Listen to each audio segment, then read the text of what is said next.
एक बार की बात है, महात्मा बुद्ध और आनंद एक वृक्ष की छाया तले बैठे हुए थे। तभी आनंद बुद्ध से कहते हैं कि हे बुद्ध, आप हमेशा सांसों पर ध्यान देने के लिए कहते हैं, लेकिन सांसों पर इतना ध्यान देना जरूरी क्यों है? क्या सांसों के अलावा इस संसार में कुछ नहीं है जो हम देख रहे हैं, सुन रहे हैं? क्या हम उन पर ध्यान केंद्रित नहीं कर सकते? हमारे भीतर जो धड़कनें हैं, क्या हम उस पर ध्यान नहीं दे सकते? तब महात्मा बुद्ध आनंद के इस प्रश्न पर मुस्कुराते हुए उत्तर देते हुए कहते हैं कि भंते, ध्यान तो हम किसी भी चीज पर दे सकते हैं, लेकिन हर समय हर चीज उपलब्ध नहीं रहती है। वहीं दूसरी तरफ हमारी सांसें, जो हमें जन्म से ही मिल जाती है और मृत्यु तक हमारे साथ ही रहती है, फिर चाहे हमारे जीवन में किसी भी प्रकार की परिस्थितियां क्यों ना आन पड़े, चाहे कितनी भी दुविधा क्यों ना हो, कितनी पीड़ा, कितनी भी समस्या क्यों ना हो, हमारी सांसें हमारा साथ नहीं छोड़ती है, हर परिस्थिति में हमारे साथ रहती है। एक हमारी सांस ही तो है जो हमारे भीतर यानी कि हमारे अंतर्मन से जुड़ी होती है, और बाकी ऐसी कोई भी चीज नहीं जो हमारे अंतर्मन से जुड़ पाए। तब आनंद कहते हैं कि हे बुद्ध, आप कहते हैं कि हमारी सांसें हमारे अंतर्मन से जुड़ी हुई है, लेकिन वह किस प्रकार? इस पर बुद्ध उत्तर देते हुए आनंद से कहते हैं कि भंते, जब तुम क्रोधित होते हो तो तुम्हारी सांसें तेज चलने लगती है, वहीं जब तुम आनंद से परिपूर्ण होते हो तब तुम खुश महसूस करते हो। उस समय तुम्हारी सांसें मध्यम या फिर धीमी चल रही होती है और तुम्हारी सांसें पहले से ही शांत हो जाती है। जब तुम सोचते हो तब तुम्हारी सांसें अलग प्रकार से चलती है, और जब तुम शांत हो तब तुम्हारी सांसें अलग प्रकार से चलती है। इसी प्रकार से जब हमारा शरीर, हमारा अंतर्मन किसी प्रकार की भावना प्रकट करना चाहता है, तब हमारी सांसें कुछ अलग अलग प्रकार से चलती हैं, और इन सब भावना के प्रकट होने से पहले ही हमारी सांसों में परिवर्तन देखने को मिल जाता है। हमारी सांसों से हमारे भीतर आने वाले उन विचारों के बारे में पहले ही पता चल जाता है, जिसे देखकर कोई साधारण सा मनुष्य भी जान जाता है कि आपके भीतर किस प्रकार की भावना चल रही है और किस तरह के विचार चल रहे हैं। इसलिए मैं कह रहा हूं कि हमारी सांसें अंतर्मन से जुड़ी हुई है, और इसे कोई साधारण सा मनुष्य भी देख और समझ सकता है। हमारी सांसें ही हमारे जीवन का आधार है। इस पर आनंद कहते हैं कि हे बुद्ध, आप कह रहे हैं कि हमारी सांसें ही हमारे जीवन का आधार है, लेकिन क्या आपने कभी इस तरह से देखने की कोशिश की कि यदि हम भोजन न करें, पानी न पिएं, तो क्या हमारी मृत्यु नहीं हो जाएगी? क्या वह हमारे जीवन का आधार नहीं है? आनंद के इस प्रश्न पर महात्मा बुद्ध मुस्कुराने लगते हैं और कहते हैं, आनंद, पानी के बिना जब अपने प्राण त्याग रहे होंगे, तो जो तुम्हें सबसे आखिर में छोड़ेगी वहां है। तुम्हारी सांस है वहीं पर। जब भोजन के कारण तुम्हारी मृत्यु हो रही होगी, तो सबसे आखिर में जो तुम्हें छोड़ेगी वह भी तुम्हारी सांस से ही होगी। इस दुनिया में मिला हुआ सब कुछ तुम्हारा पहले ही साथ छोड़ देगा, लेकिन आखिर तक जो तुम्हारे साथ चलती है और आखिर में जो तुम्हारा साथ छोड़ती है वह है तुम्हारी सांसें। हमारी सांसें हमारी हर भावना से जुड़ी हुई होती है, और हम सब अपने जीवन में हर प्रकार की चीजों पर विचार करते हैं, हर प्रकार की चीजों को देखते हैं, समझते हैं, लेकिन कभी भी अपनी सांसों पर ध्यान केंद्रित नहीं करते, और ना ही उस पर विचार करते हैं, और ना ही उसे पकड़ने की कोशिश करते हैं। महात्मा बुद्ध आगे आनंद से कहते हैं कि आनंद, जिस प्रकार हम सांस ले रहे हैं, उसी प्रकार यह ब्रह्मांड भी सांसें ले रहा है। क्या तुमने कभी यह महसूस किया है कि जब रात्रि में तुम सोते समय अकेले होते हो, एकांत में होते हो, और वहां पर दूसरा कोई और नहीं होता, तब सारा ध्यान तुम्हारा उस वक्त सांसों पर होता है। तब तुम उस वक्त अपनी सांसों की आवाज साफ साफ सुन सकते हो। हाँ, यह बात अलग है कि तुमने अपनी सांसों की आवाज कई दफा सुनी होगी। जब तुम छोटे बच्चे रहे होंगे तब भी तुमने अपनी सांसों की आवाज जरूर सुनी होगी, क्योंकि हर बच्चा अपने बचपन में अपनी सांसों की आवाज जरूर सुनता है। जिस प्रकार तुम्हारी सांस है, तुम्हारी सांसों की आवाज है, ठीक उसी प्रकार की आवाज ब्रह्मांड में भी घूमती है। जब हम ध्यान में होते हैं तो चारों तरफ एक अजीब सा सन्नाटा होता है, और हमें एक अजीब सी आवाज सुनाई देती है, और यह आवाज बिल्कुल हमारी सांसों की तरह ही होती है। तब आनंद महात्मा बुद्ध से कहते हैं कि हे बुद्ध, आप कहते कि ध्यान में हम अपनी सांसों की आवाज को सुन सकते हैं, और यह ब्रह्मांड भी सांस ले रहा है और इन सांसों की आवाज भी बिल्कुल हमारी सांसों की तरह ही है। लेकिन मैंने तो कभी ध्यान में यह महसूस नहीं किया और ना ही मैंने कभी ध्यान में अपनी सांसों की आवाज को सुना है। इस पर महात्मा बुद्ध कहते हैं कि आनंद, तुम्हें और भी गहन ध्यान में उतरना होगा, तभी तुम अपनी सांसों की आवाज को सुन सकते हो। यह ब्रह्मांड जो सांसें ले रहा है उसकी आवाज से खुद को जोड़ पाओगे। हम अपनी सांसों के जरिए ही इस ब्रह्मांड से जुड़ पाते हैं और इसके लिए तुम्हें और भी गहरे ध्यान में उतरना होगा, तभी तुम सांसों की आवाज को सुन सकते हो, इन्हें महसूस कर सकते हो। आगे आनंद बुद्ध से कहते हैं, बुद्ध, परंतु कई लोग मुझसे यह कहते रहते हैं कि अपनी सांसों पर ध्यान दें।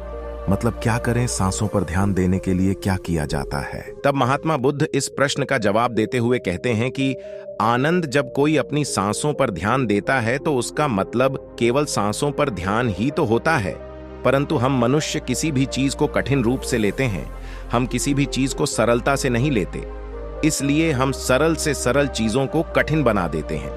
क्या सांसों पर ध्यान देना इतना मुश्किल? हमारी सांसें तो स्वयं चल रही हैं, बस आपको उस पर ध्यान ही तो केंद्रित करना है। ऊर्जा से भी चल रही है, उसे चलने दो। बस अपना ध्यान अपनी सांस पर लगाओ, कब अंदर जा रही है, कब बाहर आ रही है, बस इतना ही तो करना है। आपके ध्यान के केंद्र में वहां भी सांसें ही होनी चाहिए। यदि वास्तविकता देखी जाए तो यह भी सत्य है कि हमारे पूरे जीवन काल में हमारी सांस ही हमारे केंद्र में होती है। इन सांसों के इर्द गिर्द अर्थात इसके चारों ओर ही सब कुछ चलता रहता है। फिर वह चाहे आपके विचार हों, दुख दर्द हो, रोना चिल्लाना, प्रेम ईर्ष्या क्रोध दया करुणा, फिर वह चाहे किसी भी प्रकार की भावना क्यों ना हो, बस आपको अपनी सांसों पर ध्यान केंद्रित करना है और इन सभी विचारों को देखते जाना है और देखते ही देखते तुम इसमें निपुण हो जाओगे। फिर चाहे तुम्हारे इर्द गिर्द कुछ भी क्यों ना हो, तुम्हारा ध्यान केवल तुम्हारी सांसों पर ही होगा और अंत में तुम सत्य ही देख पाओगे। और तब तुम्हें इस बात का एहसास होगा कि तुम तो सांस नहीं ले रहे, सांस तो तुम्हारा शरीर ले रहा है और मैं तो कोई और हूं। मैं तो ना सांस हूं और न ही शरीर हूं, मैं तो कुछ अलग ही हूं, मैं तो कुछ और ही हूं। जैसे किसी व्यक्ति की जब इच्छा चली जाती है तो वह भूल जाता है कि वह कौन है, ठीक उसी प्रकार तुम्हें भी सत्य का ज्ञान हो जाता है। जब हम खुद से पहली बार मिलते हैं वहीं से हमारी यात्रा शुरू हो जाती है कि मैं कौन हूं। तब आनंद बुद्ध से कहते हैं कि है बुद्ध, मैंने मान लिया कि जब हम ध्यान में होते हैं तो उस वक्त अपनी याददाश्त खो बैठते हैं। लेकिन यदि कोई ऐसा व्यक्ति है जो अपनी याददाश्त नहीं खोता, उसे अपने बारे में कुछ याद रहता है, वह भला अपने आप से क्यों बोलेगा कि मैं कौन हूं, उसे तो सब कुछ याद है। इसके जवाब में महात्मा बुद्ध आनंद से कहते हैं, भंते वास्तव में हम जो भी है वह इस समाज द्वारा बनाया गया है। हमारा नाम, हमारा धर्म, हमारी परिभाषा, हमारे सोचने और समझने का तरीका भी हमारे समाज द्वारा ही दिया गया है और यह सब जोड़कर ही हमारी पहचान बनती है और हम जीवन काल तक इसे ही अपनी पहचान मानते हैं। लेकिन जैसे जैसे हम अपनी सांसों से जुड़ते चले जाते हैं वैसे वैसे ही हम अपने भीतर बढ़ते जाते हैं, अपने अंतर तक पहुंचते हैं और अपने शरीर से दूर होने लगते हैं। इस समाज ने जो भी हमें सीख दी है, जो हमें समझ और विचार दिए हैं, उसके अनुसार हमारा शरीर ही हमारे लिए सब कुछ है। लेकिन जब हम ध्यान में उतरते हैं और खुद को पहचानते हैं तो हम सबसे पहले अपने शरीर से ही दूर होते हैं और देखते ही देखते इस समाज के द्वारा दी गई हमारी सारी पहचान हमारी आंखों के सामने हमें झूठी लगने लगती है। और जैसे जैसे हम इस झूठी पहचान से दूर होते जाते हैं हमारे सामने एक प्रश्न खड़ा हो जाता है। इस पर आनंद महात्मा बुद्ध से कहते हैं कि बुद्ध, वह कौन सा प्रश्न है? तब तथागत कहते हैं कि वह प्रश्न है, मैं कौन हूं? अगर मेरी पहचान यह नहीं है तुम्हें फिर कौन हूं? मैं क्या हूं? और यही वह पहला प्रश्न है जिस प्रश्न के कारण हमारे भीतर यह जिज्ञासा उठती है, खुद को पहचानने की तड़प उठती है। यही सबसे सही सवाल भी है और यहीं से हमारी यात्रा शुरू होती है, खुद को जानने की, खुद को पहचानने की। और इस यात्रा में शुरू से लेकर अंत तक जो हमारा साथ देती है वह है हमारी सांसें। तभी आनंद महात्मा बुद्ध से कहते हैं कि है बुद्ध, आखिर हमारी सांसें खुद को पहचानने में हमारी मदद कैसे करती है? इस यात्रा में यह हमारा साथ कैसे देती है? तभी महात्मा बुद्ध आनंद को समझाते हुए कहते हैं कि भंते तुमने कई प्रकार के मार्ग देखे होंगे और उनके बारे में सुना भी होगा। तुमने यह भी सुना होगा कि उस मार्ग पर चलना है, उस मार्ग से भटकना नहीं है, परंतु यह समझ नहीं आता कि आखिर वह मार्ग कौन सा है, क्योंकि इस दुनिया में कई प्रकार के मार्ग है और उनमें से कई मार्ग हमने देखे भी हैं। और मान लीजिए कि यदि आपने नहीं भी देखा तो उन मार्गों पर आपको तो चलना ही है, क्योंकि यह वही मार्ग हैं जिन पर चलकर हम अपनी मंजिल तक पहुंच सकते हैं, जो हमें हमारी आंखों से दिखाई पड़ते हैं, लेकिन हमारे अंतर में जो मार्ग है वह हमें दिखाई नहीं पड़ता।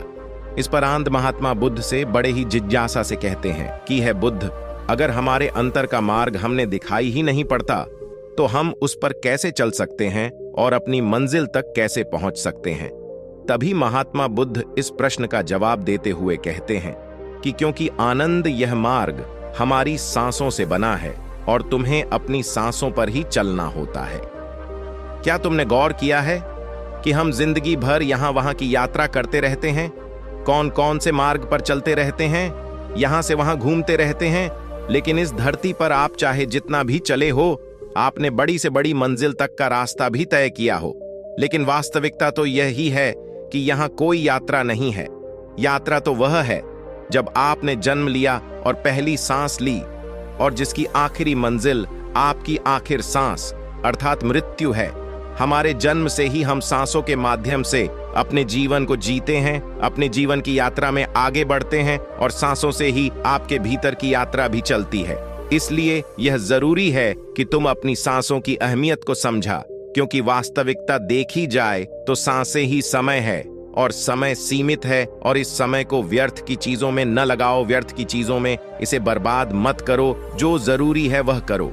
मैं यह नहीं कहता कि आप आध्यात्म के मार्ग पर ही चले, खुद की खोज करें। आप बाहर के जीवन में भी बहुत कुछ कर सकते हैं, लोगों के लिए, समाज के लिए, और भी बहुत कुछ जो आप करना चाहे वह सब आप कर सकते हैं। किंतु यह सब वही कर सकता है जो पहले से ही भीतर की ओर जी रहा है, जो पहले से ही अपनी सांसों की अहमियत को जानता है, अपनी सांसों के मार्ग पर चल रहा है, जो खुद को जानता है। क्योंकि जो लोग बाहर का जीवन जी रहे हैं, जो लोग बाहर की दुनिया को देख रहे हैं, वह लोग तो हमेशा से ही दुविधा में हैं। उन्हें तो खुद पर ही शक होता है, तो वैसे लोग भला अपनी मंजिल तक कैसे पहुंच सकते हैं? वह लोग सांसों के इस मार्ग को भला कैसे तय कर सकते हैं? उनका आधा से ज्यादा जीवन तो चिंता में ही डूब जाता है। वह लोग दूसरे के लिए भला क्या कर पाएंगे, समाज के लिए क्या कर पाएंगे? ऐसे लोग अपने पूरे जीवन काल में केवल भटकते ही रह जाते हैं, और ऐसे लोग कभी अपनी मंजिल तक नहीं पहुंच पाते हैं। और जीवन के अंतिम समय में जब उनके पास सिर्फ गिनती की सांसें रह जाती है, और तब उन्हें एहसास होता है कि उन्होंने तो कुछ किया ही नहीं, और तब उन्हें अपनी गलती का एहसास होता है, लेकिन तब तक समय उनके हाथों से निकल चुका होता है, और तब उन्हें अपने जीने पर पछतावा होता है। और ऐसे लोग अपने अंतिम समय में रोते चिल्लाते हैं, बिलखते हैं कि काश उन्हें थोड़ा सा और समय मिल गया होता, तो वह लोग दूसरे के लिए जरूर कुछ न कुछ करते, समाज के लिए अवश्य कुछ न कुछ करते। लेकिन वास्तविकता तो यही है कि अगर उन्हें कुछ समय और मिल जाता है, तब भी वह कुछ नहीं करते, क्योंकि जब तक वह अपने भीतर की यात्रा में प्रवेश नहीं करेंगे, जब तक आप खुद को नहीं जानेंगे, तब तक आप दूसरे की मदद नहीं कर पाएंगे। आगे महात्मा बुद्ध आनंद से कहते हैं कि इसलिए आप अपनी सांसों की अहमियत को समझो, इस समय को यूं ही व्यर्थ न जाने दो। तुम्हारा जीवन बहुत ही कीमती है, इसलिए अपने जीवन की कीमत को समझो और इसका सही उपयोग करो। इतना कहकर महात्मा बुद्ध मौन हो गए, और आनंद को भी यह पता चल चुका था कि सांसों का हमारे जीवन में क्या अहमियत है, और किस प्रकार से यह हमें आंतरिक और बाहरी दुनिया से जो रखती है, और किस प्रकार से अपनी सांसों का इस्तेमाल करके हर बड़े से बड़े लक्ष्यों को हासिल कर सकते हैं। दोस्तों, हमारे साथ भी कुछ ऐसा ही होता है। हम अपने पूरे जीवन काल में महंगी से महंगी चीजों के पीछे भागते रहते हैं, अपनी इच्छाओं की पूर्ति करना चाहते हैं, लेकिन हम अपनी सबसे कीमती चीज को अर्थात अपनी सांसों के बारे में भूल ही जाते हैं, जो कि सबसे ज्यादा कीमती है। हमारी सांसें ही हमारा समय है, और समय कभी नहीं रुकता, और समय बहुत सीमित है। इस बात का एहसास आपको कब होगा? जिन लोगों को इस बात का एहसास है, वह अपने जीवन में आंतरिक यात्रा कर रहे हैं। जीवन के बड़े से बड़े लक्ष्यों को हासिल कर रहे हैं। उन्होंने अपने जीवन में ऊंचाइयों को हासिल किया है और वह लगातार ऊंचाइयों को हासिल करते भी जा रहे हैं। लेकिन अधिकांश लोग अब भी भटके हुए हैं। उन्हें यह समझ नहीं आ रहा कि यह समय हमारे साथ हमेशा नहीं रहने वाला। आज नहीं तो कल हमारी सांसें खत्म हो जाएंगी और हमें इस शरीर को छोड़ना ही होगा। हम कितना भी रोए, चीखे, चिल्लाए, उससे कोई फर्क नहीं पड़ेगा। हमें और समय नहीं मिलेगा। इसलिए अपने समय की कद्र करें, अपने सांसों की कद्र करें, अपने आप को समझें और सही मार्ग पर चलें। जीवन की डोर सांसों के जरिए ही चलती है और यह एक समय टूटनी भी होती है, क्योंकि जीवन और मृत्यु एक सत्य है। इसी पर आधारित जीवन चलता है। सांसों को काबू कर पाना किसी के बस की बात नहीं, लेकिन उनका चलना ही जीवन का चलना होता है। सांसों का सही ज्ञान हमें जीवन के अंतिम समय में होता है। तब हम सांसों की ओर ध्यान देते हैं, सांसों को अहमियत देते हैं, क्योंकि सांस बहुत जरूरी है। अगर सांस टूटी तो जीवन का संबंध टूट जाएगा और टूटने के बाद सांसें जुड़ती नहीं। इसलिए सांसों को संभालना होगा और सांसों का शुद्ध रहना भी जरूरी है। इसलिए हमें सांसों का ध्यान लगाना जरूरी है। आज की प्रस्तुति कैसी लगी कमेंट करके बताएं। वीडियो पसंद आई हो तो वीडियो लाइक कर चैनल को सब्सक्राइब जरूर करें। नमो बुद्धाय।